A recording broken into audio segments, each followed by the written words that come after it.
Good morning. I have chapters 9 and 10 for you from Fever 1793. Thanks for joining me. Chapter 9, September 2nd, 1793. He's the best physician that knows the worthlessness of most medicines. And that comes from Benjamin Franklin in Poor Richard's Almanac, 1733. I wonder if you've had a chance to talk about that with Mr. Goslar yet, Poor Richard's Almanac. It was a collection of common sense things that Benjamin Franklin edited and helped put together. There's a conflict between the ways that doctors treated the yellow fever during this time period, and it becomes obvious in the book as we read along. I stood dumbly while Grandfather knelt by Mother's side. "She's alive," he said. "Take her feet, Maddie. We must get her inside." Eliza screamed as we carried Mother through the front door. She dropped a clay pitcher on the floor. It shattered into bits. "Is she—" "She was overcome by the heat," said Grandfather. "She'll be fine after a short rest. That's all she needs, a short rest." Mother didn't open her eyes until we tucked her into bed. She looked around in confusion. "You fainted," Eliza explained. "It's what you get for working so hard," added Grandfather. I waited for Mother to throw off the quilt and scold us. Instead, she shivered. "I'll sleep a few moments, then I'll feel better," she said, patting my hand. "Go downstairs, Matilda. Be useful." Something was desperately wrong. Mother was sleeping in the middle of the day. I wanted to stay and watch over her, but Eliza and Grandfather shooed me out of the room. There was no time to argue. A customer banged through the front door and called for something to drink. Nothing went right that afternoon. The coffee urn leaked. The biscuits burned in the oven. I dropped an entire drawer of tea leaves on the floor. The gentlemen were all quarrelsome and fractious. I snuck upstairs once, but Mother still slept. Eliza gave me what for when she caught me. As I cleared the dirty mugs off the last table, Grandfather stood deep in conversation with Mr. Rowley. I motioned to Eliza. "Isn't he a doctor?" I asked. Eliza shook her head. "Not a proper physician, but he sees sick folk and prescribes medicines. All the real doctors are down on Water Street. It's been a terrible day there. They say bodies are piling up like firewood. I don't believe it." "Shush," said Eliza. I heard it at the society, sorry. "If Reverend Allen said it, you can believe it's the truth. Here they come." Grandfather introduced Mr. Rowley. I curtsied. "Mr. Rowley here has vast experience treating the female complaints," said Grandfather. "He'll get Lucille back on her pins in no time." I had my doubts. His hands were uncommonly dirty, and he smelled of rum. It seemed immodest to let a strange man into our bedchamber, but Grandfather and Eliza showed him in to see the patient. I followed close behind. He first took Mother's pulse, then felt the skin on her ankles and wrists, then peered down her throat and under her eyelids. He worked without a word, grunting occasionally and making a tisking sound with his tongue. Mother did not wake. I wanted to throw a bucket of water in her face. It was against the laws of nature for her to lie in bed with the sun so high. At last Rowley rose from the bed. We waited for him to speak, like a congregation expecting the minister's benediction. "It is not yellow fever," he said. Grandfather sighed in relief. "But Dr. Rush says yellow fever is spreading everywhere," Eliza said. "Dr. Rush likes to alarm people," Mr. Rowley replied. "There is a great debate about this pestilence. Yesterday a physician I shall not name diagnosed yellow fever in an elderly woman. Her family threw her into the street. She died, but she didn't have yellow fever. It was all a mistake. I use the diagnosis sparingly, and I assure you there is no fever in this house." Grandfather beamed. "See, Matilda, I was right. We have no cause to run out of the city like children scared by a ghost. Lucille will be scolding us by sunrise," he chuckled. Rowley wagged his finger at Grandfather. "I wouldn't predict that," he said. "She'll need more than a good nap to recover, but be sure to bathe her every 4 hours and keep her clean and cool. I'll give some remedies to your servant. And now," he said, holding out his hand and showing his gray teeth, "my fee." Giving my mother a bath felt upside down and backside front. I didn't want to do it.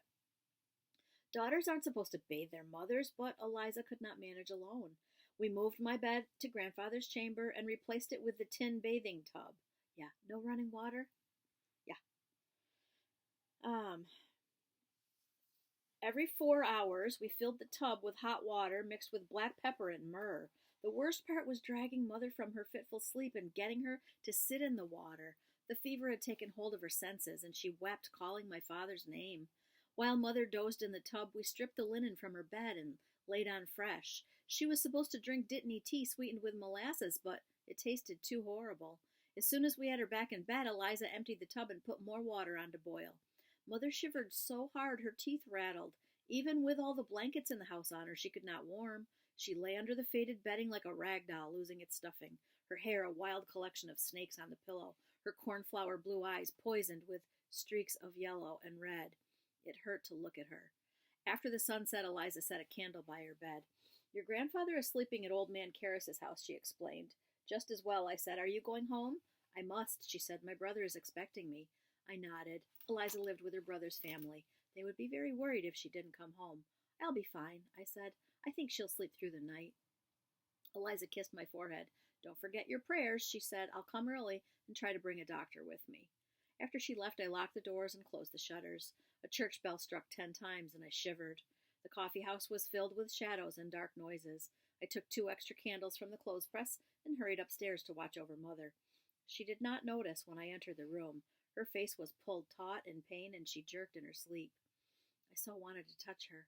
The tops of her hands were roped with muscles and veins, but her skin was wrinkled and soft. Had she ever enjoyed anything? Had every day been a struggle?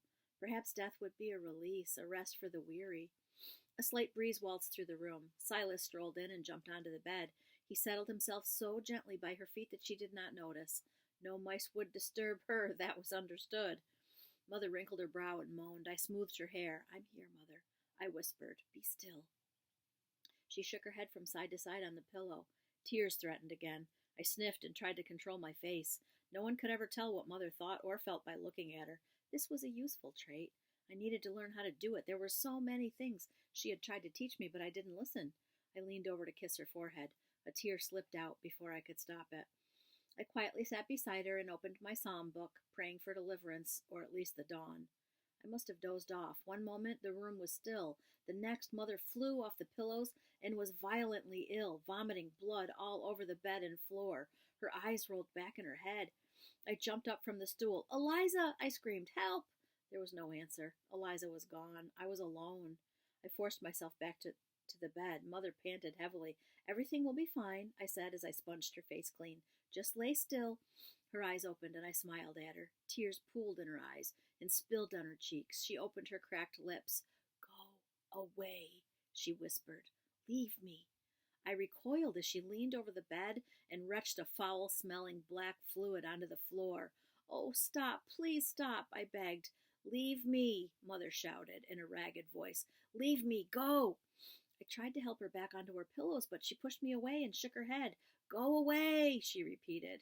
I ran, sobbing, to the window. Breathing in the fresh air helped calm my stomach. The houses along the street were shuttered tight and dark. I had to help her. She was depending on me. Let me clean you up, I began, as I turned away from the window. You'll feel better in a clean shift. Maybe a bath. Would you like a bath again? She was breathing as fast and heavy as a runaway horse. Her hand fumbled along the mucky sheet until it found the small book of Psalms I had dropped. I'll put some water on to boil. Mother threw the book weakly at my head. Out, she croaked. Don't want you sick. Go away. Chapter 10.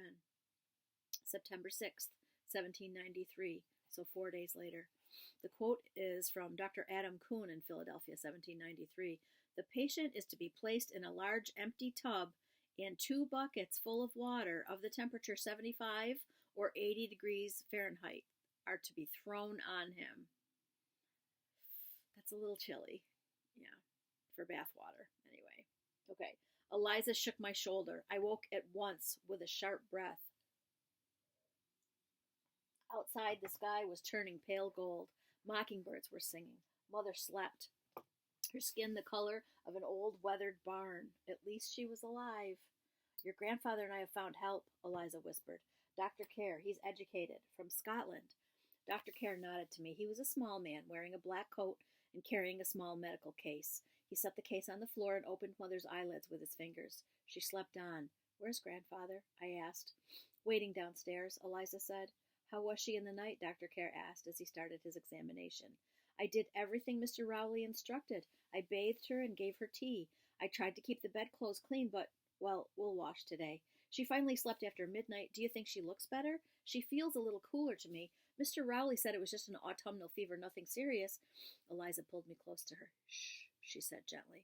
Dr. Kerr rose off the bed. Damned fool, he growled. Excuse me, I said. Rowley, the impostor. Autumnal fever, indeed. Your mother has yellow fever. There's no doubt at all.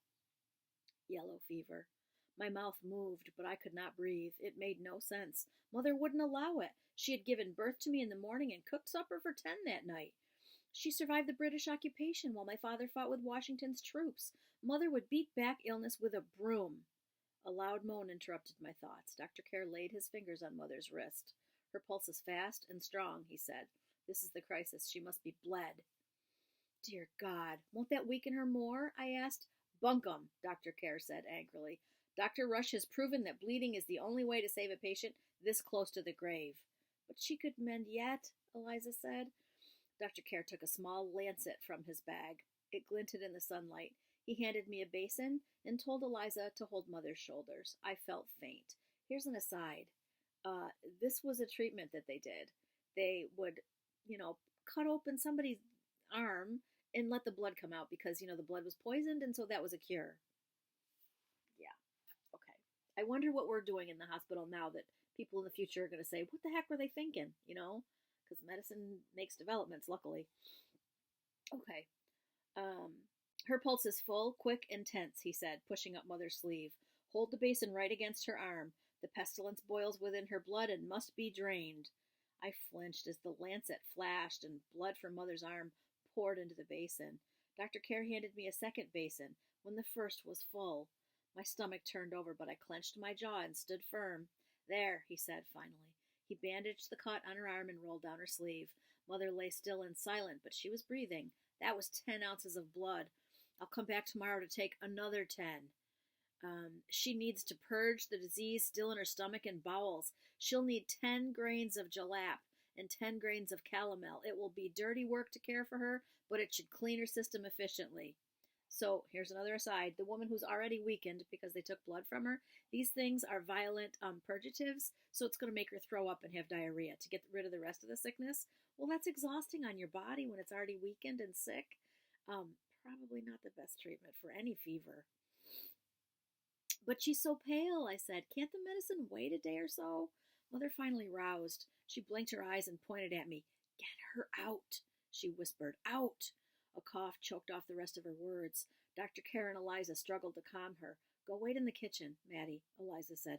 She won't settle until you are gone. She doesn't want you here. She's afraid you'll get sick. Dr. Kerr took me by the arm before I could protest. He led me down the stairs like a lamb on a string.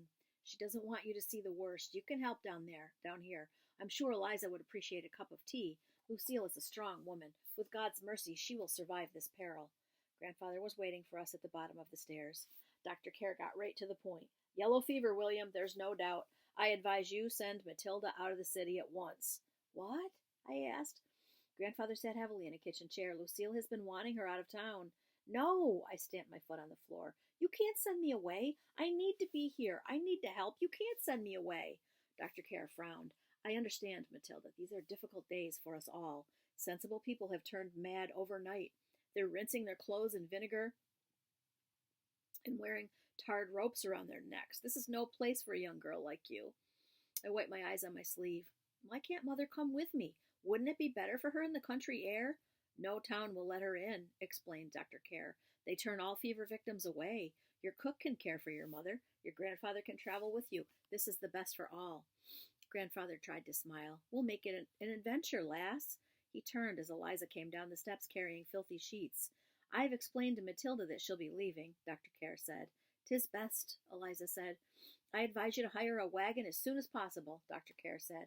He picked up his medical case. They're scarce as hen's teeth. Remember to tie a yellow cloth to the front railing. This coffee house is officially closed. As he closed the door behind him, I started to argue. We haven't heard from the Luddingtons. I can't turn up without an invitation. Let me stay one more day, Eliza. Grandfather, surely you understand. We want to keep you safe, lass, Grandfather said as he pulled himself to his feet. He paused to cough and then put on his hat. I'm off to find us a coach. This could not be happening. They were sending me off, sending me away to strangers. You'll let me stay, won't you, Eliza? Eliza swung the kettle over the fire to boil. Maddie, you are like kin to me, as is your mother. I can't let you stay here. Lucille doesn't want it, and neither do I. Her face was grim and set in a way I had never seen before. No amount of cajoling would change her mind. I'll pack a hamper of food for your trip, she said. She paused by the sideboard to pick something up. I nearly forgot. This was by the front door when I came in. It's addressed to you. Who would send anything to me? The parcel was flat and as large as my hand. I fumbled with the brown paper, trying to unwrap it carefully so we could use the paper again. Eliza looked over my shoulder and made an approving noise. It was a painting. A vase full of delicate flowers, bright blue, lavender, and red, carefully painted on a scrap of wood. The flowers looked alive, like they would move if a breeze stirred through the kitchen. Eliza rummaged through the wrapping paper. Here, she said. He sent a note. Maddie, I write you in haste. Master Peel is closing up the house with his family and assistants inside to protect us from the fever. We have water from the well and food stored. My thoughts race. These flowers are for you. Take good care, Maddie. I would not want you sick. We shall watch for balloons again when this plague has passed. N.B. So if you had some, thoughts about Nathaniel earlier, here's a little more evidence. And this Master Peel, his master, the master artist, he did this. This is a real person. And he shut his family up inside the house. They closed the shutters. They stayed all by themselves. And guess what? Nobody got the fever. They didn't really know about germs, like we do now anyway. And so this guy took this as his cure for not getting sick, and it worked. Go figure. It's what we're doing right now, right? Yeah. Okay. Morning came too quickly, and it was time to leave. Maddie, the wagon is here, Eliza called. It was hard to tell which would collapse first, the wagon or the horse pulling it. The farmer and his wife sat up front holding a baby with dried snot across its face. Grandfather rode in back, waving triumphantly. Eliza eyed the horse with doubt. It's a beauty, isn't it? He bellowed. The horse stopped in front of the coffee house, puffing and wheezing. The farmer jumped down to load my valise and food hamper into the back of the wagon. Grandfather headed into the house. Be out in a tick, he promised. He was acting like we were headed for a lark instead of fleeing an epidemic. I shook my head. It wouldn't do to be angry. I hugged Eliza one last time. She muttered a quiet blessing and tucked a lock of hair into my cap. You stay out there until 2 hard frosts, she warned. Promise me that. Yes, ma'am, I answered. Thank you, Eliza. Thank you for everything. You've done so much. I couldn't choke out anything else. She hugged me tighter. Hush, child, I'm doing no more than your mother would do in my place. This is how the Lord wants us to treat each other. She'll be fine, and we both know it. Don't worry about her. You take care of yourself. She turned me around and gave me a shove toward the wagon. Thought you said the old man was coming, the farmer said as he tied down the valise. Have patience, I said. Here he comes. Grandfather stepped onto the porch dressed in his regimental jacket, his sword buckled onto his belt, and King George on his shoulder. He saluted. Captain William Farnsworth Cook, Pennsylvania 5th Regiment, here to escort you beyond the lines of the dread and terrible enemy. Yellow fever, Miss Matilda. He clicked his boots together and offered his arm to me. Eliza laughed as she wiped her eyes with her apron. Grandfather helped me climb up into the wagon before hoisting himself aboard with a grunt. King George circled overhead and squawked. The farmer yelled, Gee up! And cracked the whip across the back of the horse. And so I left home in a manner quite unpredicted. So that's the end of chapter 10.